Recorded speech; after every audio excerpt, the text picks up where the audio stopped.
Buenas tardes. Es un gusto darle la bienvenida a Eduardo Kac a este recinto.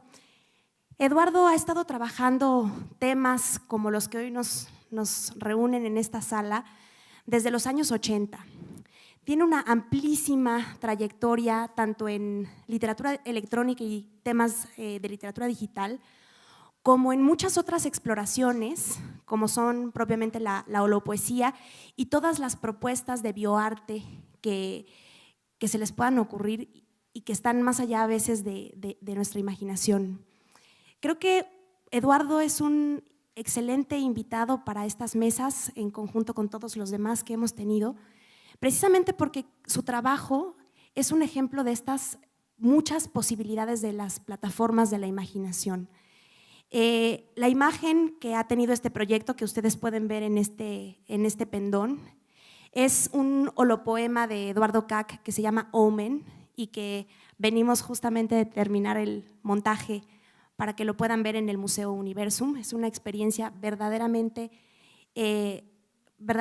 interesante en términos estéticos y en términos de lo que nos está diciendo en relación con las vinculaciones, en este caso entre la luz y la literatura, entre la tecnología y la literatura, la palabra y cómo la palabra se cristaliza en múltiples espacios.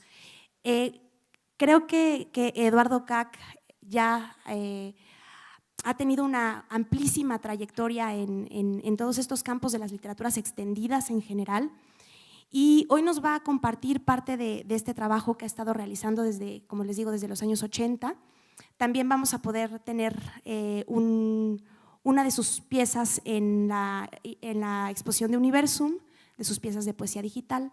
Así es que realmente pues es un gusto y un honor darle la bienvenida a Eduardo Kac aquí a la UNAM.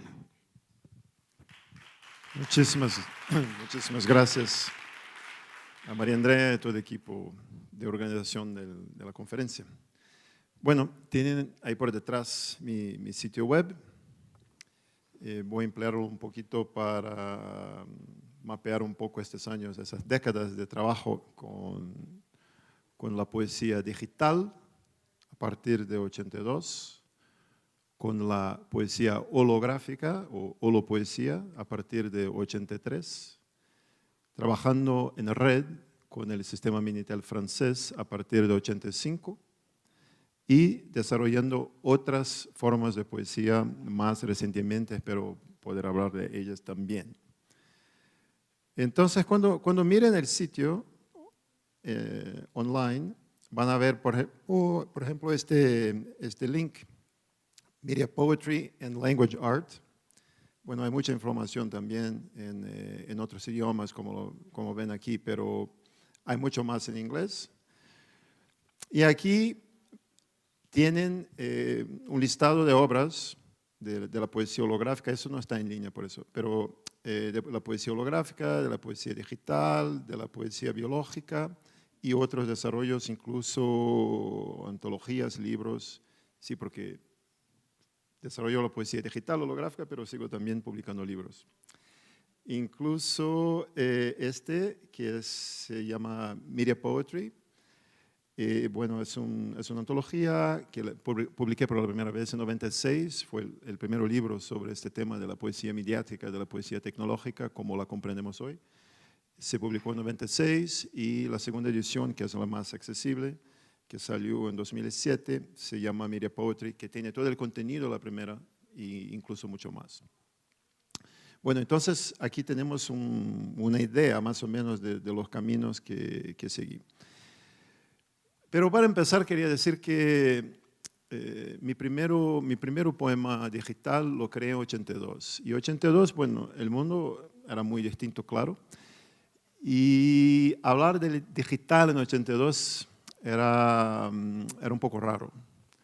Bueno, hablar de literatura electrónica, de poesía digital y aún más de la poesía sigue siendo un poquito raro hoy.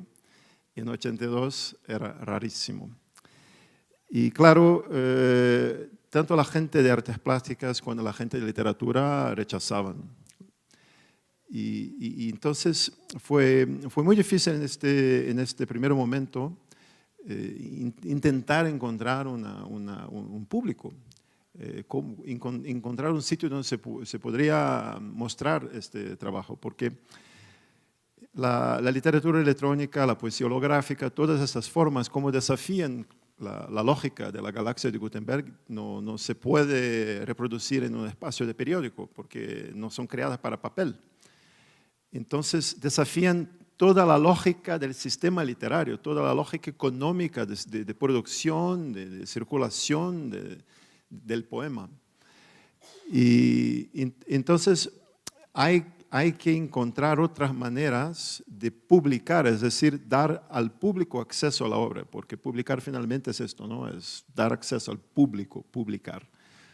Entonces, en muchos casos, la manera de publicar los poemas digitales y holográficos es hacer exposiciones, porque con frecuencia son necesarios dispositivos para que se pueda mostrar esos trabajos, entonces hay que exponerlos. Entonces yo considero estas exposiciones de poesía digital, de poesía holográfica y todos esos trabajos como publicaciones en ese sentido de dar a conocer al público. Entonces, ese es el primer poema digital que creé en 82. Yo lo creé para un panel de LED, porque en ese primer momento las primeras computadoras que teníamos me parecían muy limitadas.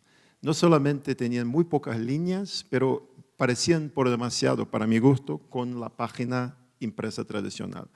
Y este panel de LED me permitía estar más cerca de una dimensión plástica, de explotar el concepto de loop, de trabajar con la luz de una manera mucho más dinámica y de ponerlo en un sitio donde tradicionalmente se tendrían otros dispositivos, por ejemplo, de publicidad, etcétera. Es decir, hacer una intervención. Entonces, más recientemente, yo me puse entonces a recrear este poema de una manera digital para que pueda circular en la red y en otros espacios de una manera más sencilla. Pero lo ven que desde el punto de vista de estructura sintáctica está en portugués, por eso ya, y también ese no es el momento de leer, de analizar, de hacer comentarios, de interpretaciones, porque tenemos aquí como 30, 40 minutos, no hay tiempo para entrar en la semántica, los contenidos, todo eso. Entonces, estamos hablando de cosas más generales, como una entrada en la obra, y a mí me interesaba crear una sintaxis de intervalos, una sintaxis en la cual los bloques tengan el mismo valor de presencia y de ausencia. Entonces, tenemos un bloque de texto que no es una palabra, es un bloque de texto, pasa, que se forma así una otra unidad, pasa, y hay un intervalo, una ausencia, un silencio, que tiene una equivalencia con el bloque que viene, y así se sigue una relación de loop. Y la idea de un poema que no tiene así un principio ni el fin, que sigue con este movimiento continuo, me pareció muy interesante. Desafía un poco la noción de la lectura silenciosa cuando buscamos un sentido final, buscamos una experiencia final, buscamos el fin del texto. Así es posible entrar en cualquier momento en el texto como entramos en el mar, por ejemplo. Y mientras buscaba un sitio para exponer este poema digital, me tardó 2 años para encontrar a alguien que tuviera el coraje de presentar al público, comunicar, sí, yo voy a presentar esta obra y tal. Entonces la presenté en 84, pero mientras buscaba este sitio, empecé también a desarrollar la poesía holográfica o holopoesía, como me gusta más llamarla, holopoesía. Y entonces creé el primer poema holográfico en 83, que ahora está en una colección en Inglaterra, y seguí trabajando 84, 85, y 85 realicé la primera exposición de poesía holográfica, primero en São Paulo y después en Río en el mismo año, 85. Seguí trabajando, 86, trabajé en Nueva York y volví a Río, hice una otra exposición. En 87 empecé a crear un espacio híbrido dentro de la poesía holográfica, como si la poesía holográfica no fuera suficientemente híbrida, ¿no? Ya.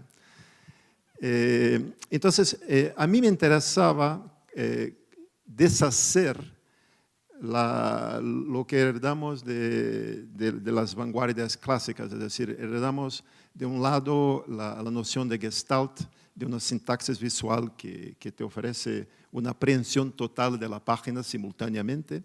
Me interesaba ir más allá de esta lógica del poema como un objeto gráfico totalizante, totalitario, en mi entender. Y también ir más allá de las posibilidades y limitaciones de las explotaciones materiales de la poesía con vidrio, con madera, con metal, con otras cosas. Entonces, yo buscaba crear una sintaxis de eventos disruptivos, es decir, crear textos que en el momento en que intentas leer este texto, el texto se deshace, el texto se cambia de forma, cambia de color, cambia de posición, desaparece. Es un texto que resiste mismo el acto de percepción visual de su existencia. Y también, claro, por consecuencia, resiste el esfuerzo hermenéutico, el esfuerzo de interpretación, porque dos personas mirando el mismo texto ven cosas distintas. Entonces, ¿cómo vas a interpretar una cosa que es no solamente distinta para ti, cuando cambias un poquito el punto de vista, pero también distinta para otras personas? No están jamás hablando del mismo texto porque está siempre cambiando, está siempre se deshaciendo, se transmutando. Entonces, la idea de un texto que no tiene forma fija, que no tiene gestalt, que no se ofrece a una mirada totalitaria y totalizante, un poema que crea sintaxis de eventos que produzcan una interrupción en la tentativa perceptual de mirar el texto. Son cosas que me interesaban. Vamos a ver un holopoema más tarde y les voy a mostrar una documentación video de un holopoema solamente para que tengan una idea, pero es muy importante que se quede claro que estamos mirando una documentación video de una obra que está escrita con luz en el espacio-tiempo y que la persona tiene que estar presente enfrente al holopoema para leerlo. Esa es una documentación, es como si fuera una interpretación video hecha por una otra persona, porque eso no es la obra. Es importante que deje claro que esto no es la obra. Imaginen, por ejemplo, que la persona tiene una cámara de video así acoplada a su cara y las excitaciones de la persona, las decisiones de la persona en el acto de mirar el poema están entonces capturadas en este video. Pero en la experiencia real, verdadera de la obra, cada persona tendrá no solamente una entrada particular en la obra. Por ejemplo, una persona más alta o más baja va a empezar a ver una cosa distinta, porque la información está viajando para puntos distintos del espacio. Entonces, una persona que tiene 1,80 m y otra que tiene 1,55 m, por ejemplo, la primera cosa que ve no es la misma cosa. Entonces, cada uno tendrá ya un punto de entrada distinto en el texto. Y a partir de ahí, cada uno tendrá sus decisiones, excitaciones y descubiertas personales en el interior del texto. Entonces, es un texto móvil que cada uno va a ver. Entonces, esa es una documentación video que da un poco la idea de movilidad de este trabajo. Entonces, ¿y cómo vamos a tener la oportunidad de ver un poema holográfico hoy y quizás cuando la exposición sigue en noviembre un otro? Voy a poner un poco más de énfasis en las otras direcciones. Sigo hablando un poquito entonces de mi desarrollo de la poesía digital. En 85 empecé a crear poemas con el sistema francés Minitel, que fue, a ver, ¿quién sabe qué es Minitel? Eso, una persona, como 5 máximo. Bueno, muy interesante. El Minitel fue, tú sabes, ¿no? Sí. El Minitel fue como si fuera así una primera Internet. Y diferentes países tenían versiones de esta tecnología, pero en Francia fue muy particular porque fue el país que implementó una versión más robusta, una versión técnicamente más difundida, y también por causa del hecho que el gobierno distribuía gratis los terminales a la gente que los buscaba en sitios distintos, tuvo una enorme difusión el Minitel. Entonces, piensa el Minitel como una Internet antes de la Internet, en los 80, empezando más o menos 82, algo así, y con una difusión enorme en Francia, pero siempre una difusión dentro del límite geográfico de su país. Las redes no estaban interconectadas como tenemos con Minitel. Tenían mucha difusión, pero siempre cada una dentro de su país. Bueno, entonces yo desarrollé una serie de trabajos. En 2 años creé 4 poemas con el sistema Minitel, un sistema que ya no existe más. La red Minitel no existe más. Entonces, del punto de vista del poeta, ¿cómo se queda esto? Entonces, escribiste, cómo publicaste libros y libros no existen más. No hay, tú no tienes tu libro, libros, simplemente libros no hay. Nadie tiene libros, no hay libros, incluso los tuyos. Entonces, ¿cómo hacer? Bueno, es un problema. Entonces, afortunadamente, yo fui contactado por un equipo de investigación de Avignon, en el sur de Francia, que están muy enfocados en este tema de arqueología de los medios. Es una disciplina, un campo de investigación que busca justamente traer estos medios que ya no están más, cómo traerlos de vuelta, ¿no? No comercialmente, no socialmente, pero cómo permitir que obras y proyectos puedan ser vistos hoy en sistemas que ya no tienen difusión comercial en el presente. Aquí tenemos una foto de la gente trabajando en la restauración de mis poemas Minitel. Fue un trabajo hercúleo, heroico, porque, bueno, primero tuvieron que comprender, buscar los libros y todo, comprender cómo funcionaba la red desde el punto de vista de programación. Y con base en los diapositivos que yo tenía y también las estructuras y los apuntes y todo, lo hicieron a la mano, píxel por píxel. Y debo decir también que en esta época los píxeles de Minitel eran compartidos en 6 compartimentos, eran divididos en 6 compartimentos. Entonces era un híbrido extraño entre ASCII y una cosa muy propietaria del Minitel. Entonces tuvieron que remapearlo todo a partir de este lenguaje y poner cada píxel a la mano y entrarlo todo. Y lo ven aquí a la izquierda es un Minitel vintage de la época.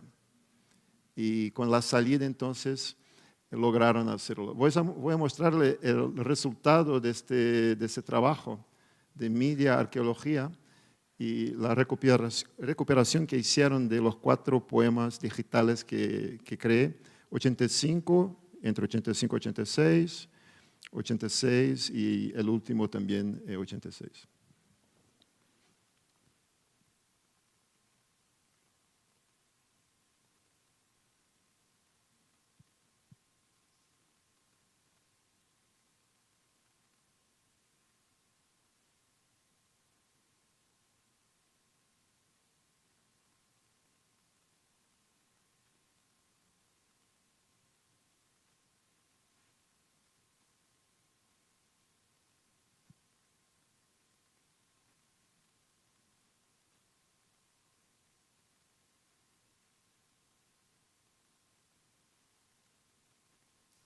Tenemos ahí más 2 minutos. Este poema tiene 3 partes.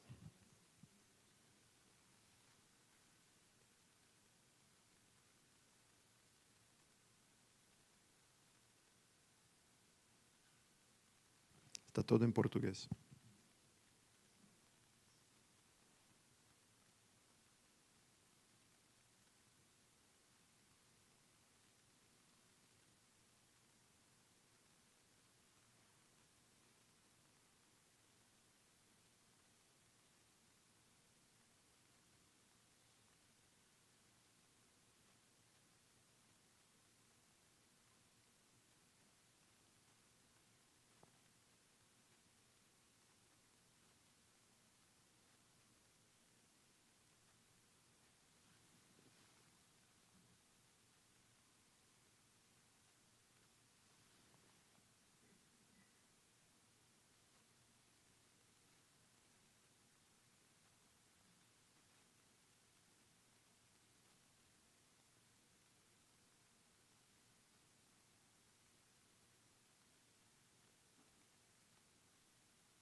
Y el último.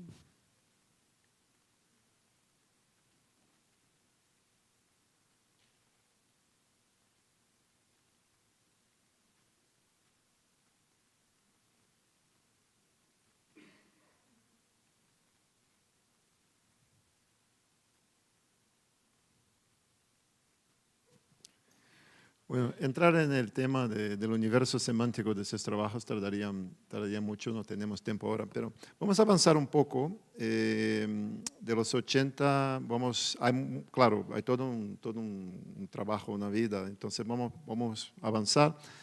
Ese es un poema de 93, en hipertexto, quizás ustedes se acuerdan del hipertexto. Y tiene una sintaxis de navegación y de bifurcación. Entonces, una navegación de consonantes y de vocales. Entonces, el lector tiene que elegir si va a pulsar en una consonante o una vocal. Por veces, en el espacio negro también hay que explotar y descubrir si la cosa funciona o no. Pero el poema no tiene fin, no tiene conclusión, no tiene así una cosa, un momento de clímax, ¿no? Entonces, cada experiencia, claro, es singular y las decisiones de cada persona la llevan a un sitio particular. Eso pueden bajar en mi página. Claro, voy a interrumpir porque como no tiene fin, no hay necesidad de mirarlo todo, pero les da una idea de este poema de 93.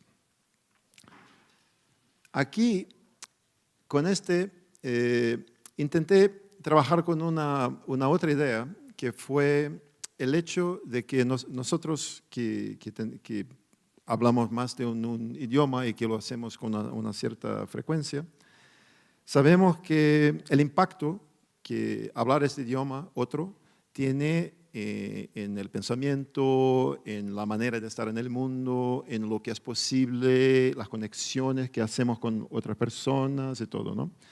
Entonces, el poder de habitar este espacio lingüístico, doble, triple, cuádruple, es muy particular y tiene un impacto en la subjetividad. Es decir, tiene un impacto lírico, ¿no? Entonces, aquí intenté escribir simultáneamente en portugués y en inglés, pero una parte del poema no es traducción de la otra.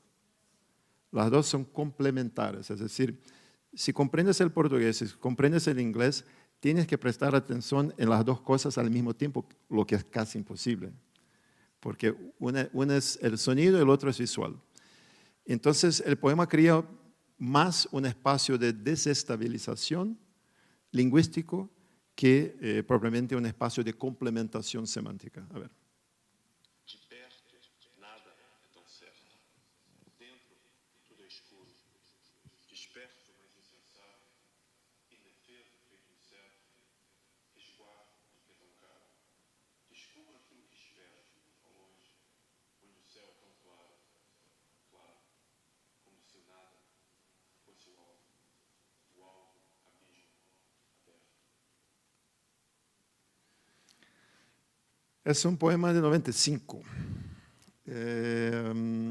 Y yo entonces seguí desarrollando también con posibilidades tridimensionales e interactivas en Internet. Ya yo creo que ese es el primero aquí de 90, creo, con el sistema VRML, que quizás se acuerdan. Pero les voy a mostrar este que es de 96.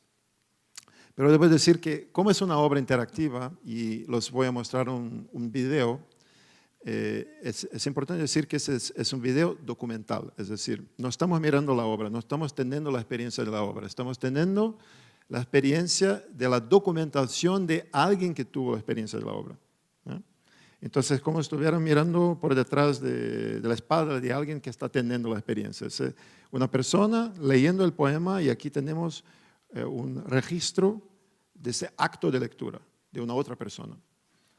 porque tardaría mucho hacerlo aquí. Pero la obra está en mi sitio, pueden bajarla. Y si tienen un lector de VRML, pueden tener la experiencia interactiva directa.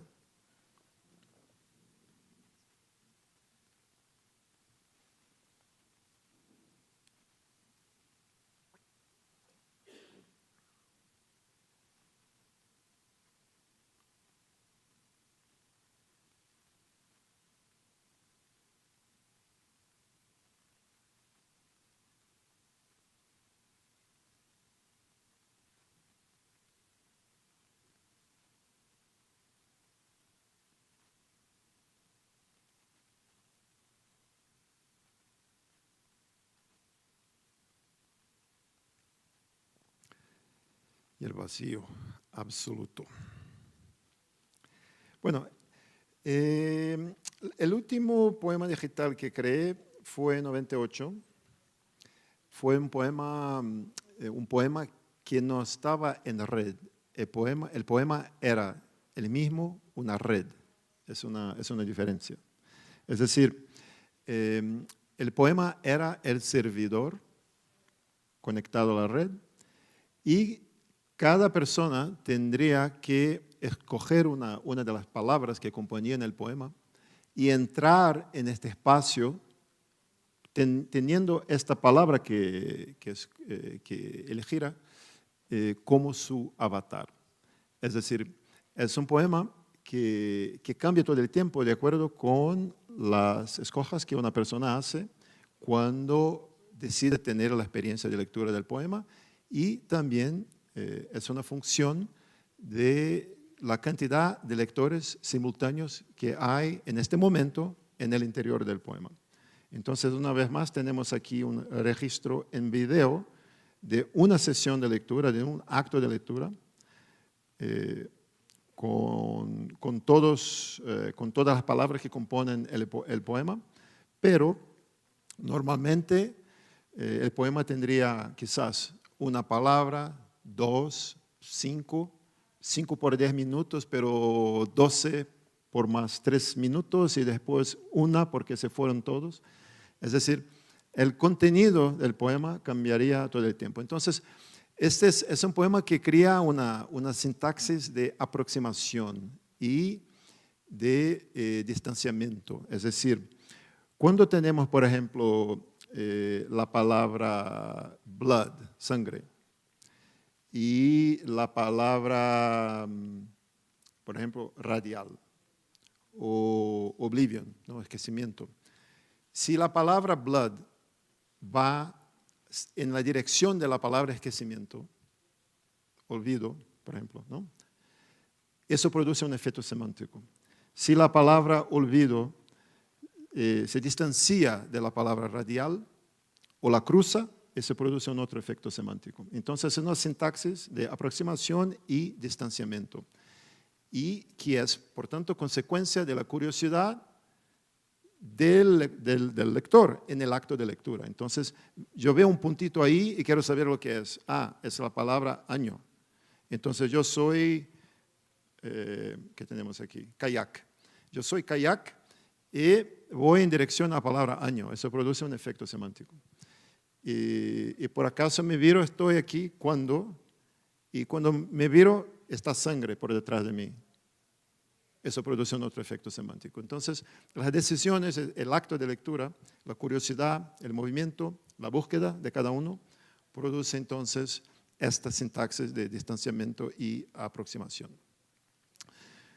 Ese fue el último poema digital que creé en 98 porque esto fue el máximo y fue muy difícil presentarlo porque esto ya estaba en el límite de lo que era posible en este momento y pasé entonces a otras cosas, a crear, por ejemplo, la poesía biológica, a partir de, hay que mirar en mi sitio, pero creo 2001, no sé, hay un pequeño manifiesto de la biopoesía, más o menos 2001, 2002, algo así, y en el cual yo decía que ahora tenemos que empezar a emplear la biología molecular, los seres vivos, la lógica de la vida como medio de escritura. Ese es un ejemplo Yo fui poeta residente de la Bienal de Poesía en Val-de-Marne, en Francia, que fue dirigida por Jean-Pierre Valp, que es también una persona que tiene mucha importancia en el desarrollo de la poesía digital.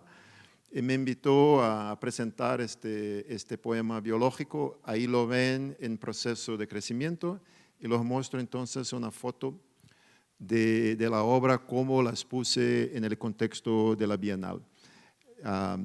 Tenemos escrito a partir de microorganismos vivos las palabras mind y la palabra wind, ¿no? Mente y vento, pero como el poema es vivo, de verdad, como tú y yo, vivo de verdad, biológicamente vivo, como tú y yo, cambia todo el tiempo, como tú y yo. Y lo que me interesa no es tanto escribir con organismos vivos, pero lo que pasa cuando el poema, cuando los organismos empiezan a vivir su vida en el contexto, sea de la exposición, sea de la casa de una persona. Es decir, lo que pasa es un proceso de cambio del texto. El texto empieza a desaparecer. Es un proceso de desaparecimiento, de deshacer del texto. Es decir, la vida del poema hace con que lo que llamamos nosotros texto empiece paso a paso a desaparecer. Para mí, la verdadera escritura está en la dinámica del metabolismo del poema vivo que hace con que el texto desaparezca y que el organismo entonces florezca. Eso me parece muy, muy interesante porque como si fuera una especie de evento biológico. Entonces, estamos aquí no trabajando con el tiempo de un libro clásico concebido en capítulos, no estamos trabajando con el tiempo simultáneo de una página de poesía visual, no estamos trabajando con el tiempo del video, de la película, en el cual hacemos ediciones y cortes, no es nada de esto, estamos trabajando con el tiempo biológico, que es algo que no podemos controlar completamente. Entonces, es algo que nos es familiar, porque, claro, vivimos ese tiempo biológico, pero es algo que nos es familiar en la vida cotidiana, diaria, pero no en la sintaxis, no en la dinámica del poema. Entonces, es algo que busco explotar. Es un ejemplo de la poesía biológica. Y mostrarlo uno más, este es un poema que se llama Cipher.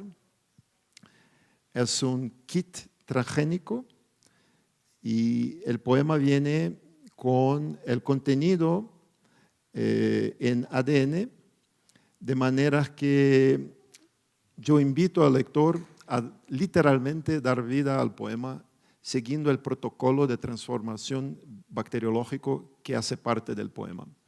Entonces, ese es el texto de origen, es decir, es un texto que tiene una muy grande incidencia de las 4 letras que nos son familiares de la genética, A, G, T, C. Y las otras letras del poema están en inglés.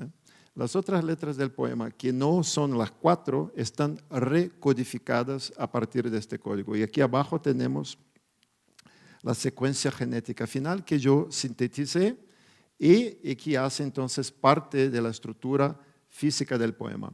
El librito tiene protocolo, entonces la idea es que yo doy al lector el libro que es de verdad un laboratorio portátil y que el acto kinestético de lectura consiste finalmente en seguir las instrucciones y dar vida al poema. Y una vez que logres, con la secuencia genética de la codificación del texto hay una otra que hace con que las bacterias produzcan luz roja. Entonces, una vez que el poema está activado, pueden ver que tiene luz roja, es una confirmación de que el poema está vivo. Entonces, es un segundo ejemplo de la poesía biológica, porque claro, eso, así como la digital, como la holográfica, cada poema es distinto, cada poema busca inventar una sintaxis distinta. Entonces, para que no pasemos toda la tarde aquí, les muestro 2 y termino quizás con este, que es también un desarrollo reciente que yo llamo de aroma poesía. es decir, la creación de poemas olfactivos. Yo publiqué un libro de poemas olfactivos, aquí lo ven, la foto, y son 12 poemas en el libro. Ven, por ejemplo, aquí en la izquierda tenemos el título del poema. Entonces, el título es hecho con palabras. Pero, como pueden ver aquí, no hay nada en la página de la derecha. No hay nada visualmente hablando, ¿no? Y entonces, es un libro para leer con el nariz. Es imposible, así como los digitales, como los holográficos, como los biológicos, que no son concebidos para la galaxia de Gutenberg. Este tampoco lo es.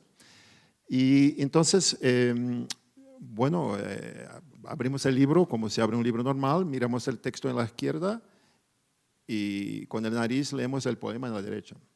No son perfumes, es importante decirlo, no son perfumes, son creaciones, son composiciones poéticas olfactivas. Es un arte nuevo. Y si lo pones en la piel, esto te va a quemar. No son perfumes, son creaciones, no son cosas que están ahí, no son cosas apropiadas de un Dior, no es esto. Son creaciones mías, que trabajé en laboratorio creando esas composiciones olfactivas, esos poemas olfactivos. Y un desafío enorme que presenta este tipo de trabajo es el hecho de que el olfato, el acto, el hecho de oler alguna cosa, implica necesariamente, no hay excepciones, en el hecho de que una molécula que sea, vamos a decir una rosa, por ejemplo, ¿no? Olemos una rosa, nos gusta, está muy bien, pero cuando tenemos la experiencia, que está muy bien, me gusta, es decir, que las moléculas viajaron por el aire, entraron en tu cuerpo, tocaron el receptor y producieron entonces la sensación. Es algo muy íntimo porque si tienes la experiencia del olfato es porque la cosa, ella misma, está dentro de tu cuerpo. No es como la visión que yo recibo una huella de luz que se refleje, ¿no? En este caso es la cosa el misma. Es una molécula que se despliega del objeto y que entra en tu cuerpo.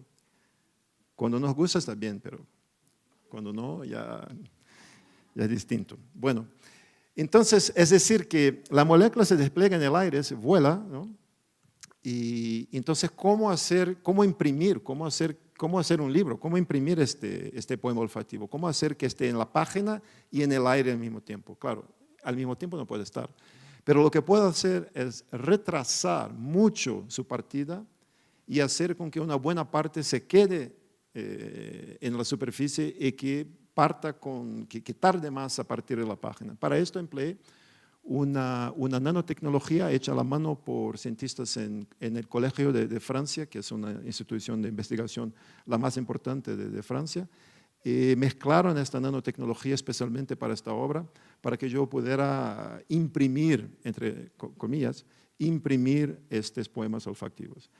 Entonces es algo muy, muy especial, son 12, es un libro que se llama Aroma Poetry, que tiene 12 poemas olfactivos, y que viene en esta caja, las botellitas en el fondo, tiene grabados en su superficie los títulos de cada poema, es decir, si por acaso algún día ya no tiene más olor sobre la página, sabes exactamente cuál es el olor que tienes que poner en esta página porque tienes el título impreso y tienes el título grabado en la botellita también. Y bueno, aquí la chica está leyendo con su nariz, yo estoy trabajando en la producción del libro y un diagrama que muestra un poco cómo es la experiencia. Bueno, claro, hay siempre mucho más, pero vamos a parar aquí y después más tarde hablamos un poco. Ahí no, hacemos preguntas ahora. Gracias.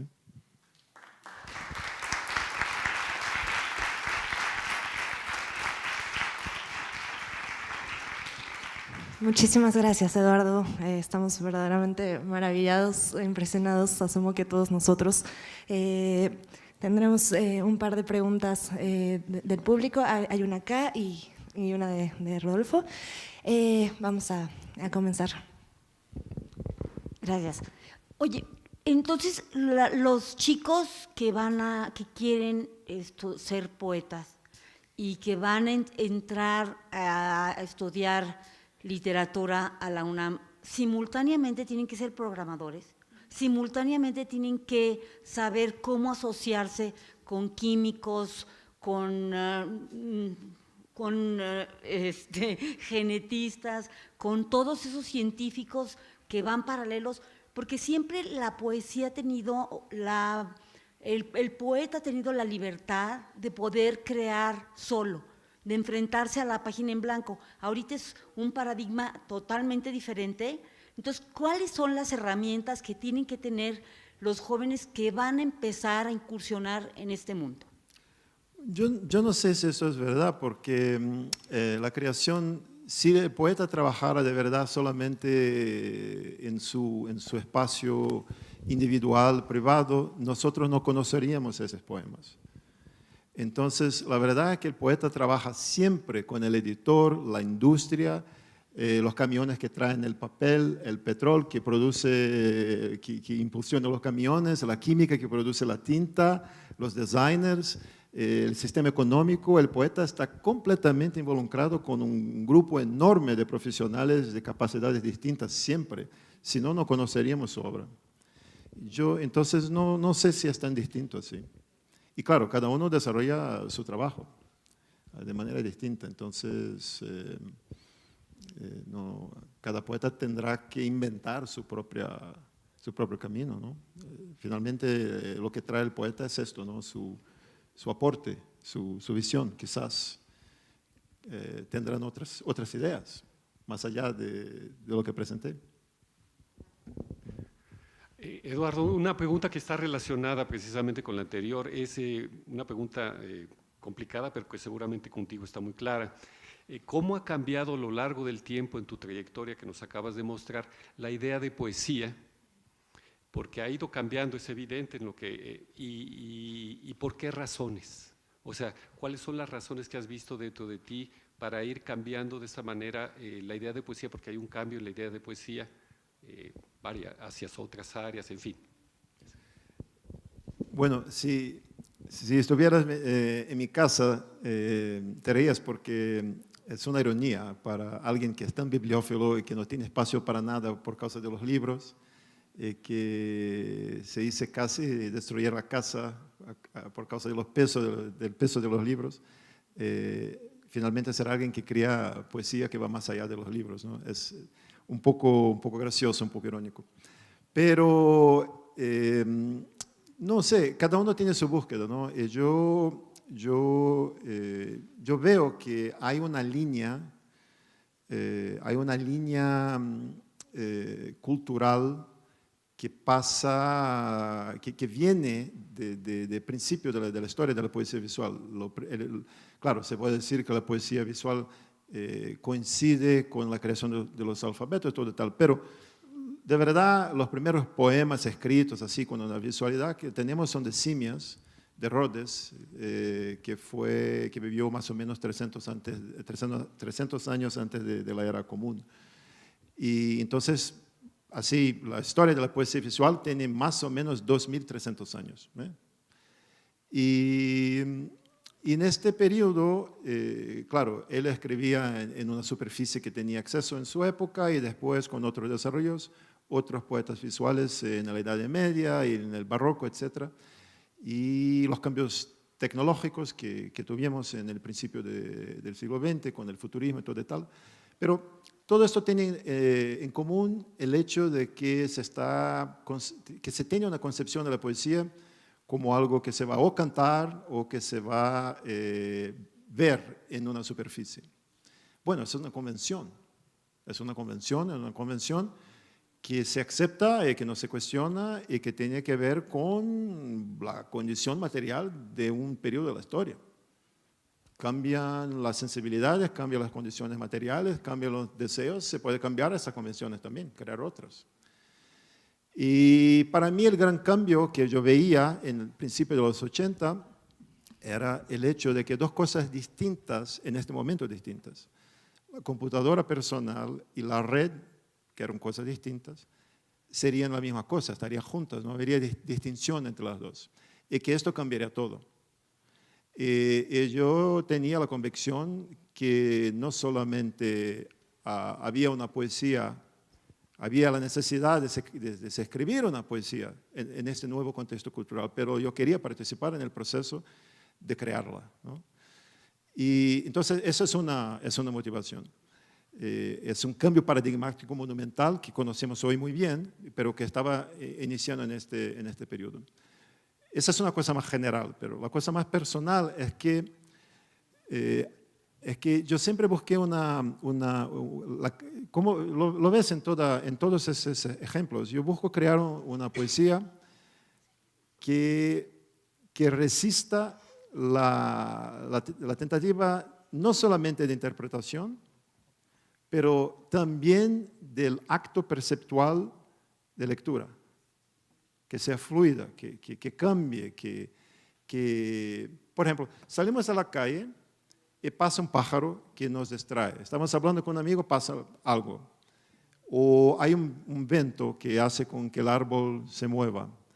O la lluvia o algo así. Hay siempre eventos que causan disrupciones, interrupciones, disrupciones en la vida. Pero esto no entra en la sintaxis del poema, dinámicamente. Se puede hablar de esto con una poesía lineal o con una poesía visual, pero esas experiencias no entran en la experiencia kinestética del poema. Entonces yo quería traer esas cosas. Estás hablando con un amigo, toca el teléfono, por ejemplo. ¿Sabes? Eso pasa todo el tiempo ahora, ¿no? Son cosas que pasan en la vida y que son interrupciones, disrupciones, y que yo buscaba. Entonces, tengo un poema, por ejemplo, que se llama Accidente. Conocemos la noción de accidente del lenguaje, y claro, hay los accidentes materiales. Entonces, me interesa esta calidad efímera, me interesa que sea un poema, que sea distinto como poema, que sea reconocido, que tenga reconocimiento literario, pero que no siga los cánones que recibimos, que invente una sintaxis cuántica, fluida, que tres personas vean cosas distintas, que una sola persona cuando mueve la cabeza a la izquierda ya ve una cosa completamente distinta, o nada, por ejemplo. Entonces, esta sintaxis fluida, esa sintaxis irregular, esa sintaxis de eventos cambiantes, metamórfica, es algo que busco crear en todo mi trabajo poético.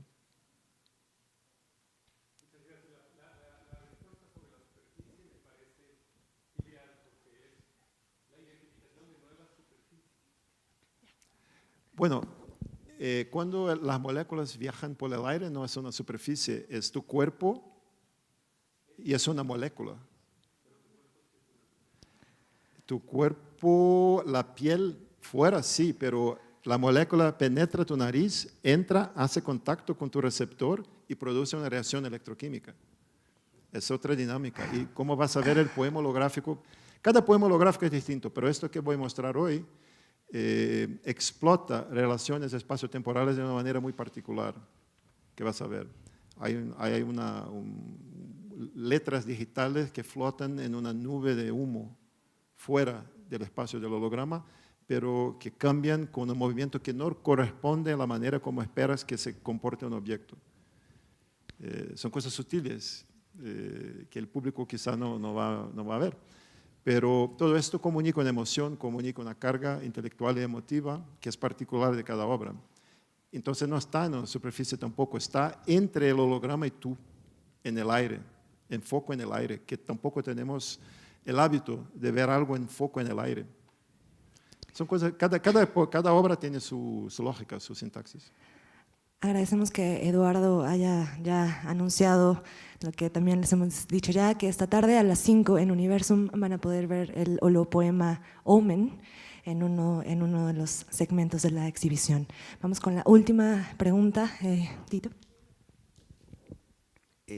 Pues muchísimas gracias, Eduardo. Hola, ¿qué tal? Encantado de escuchar tu conversación y a lo mejor ya lo dijiste, pero me parece tan fascinante tu propuesta que me quedo pensando y te pregunto si estos poemas, esta escritura de poemas que tú haces, ¿qué tipo de lectura piden? ¿Qué es para ti leer?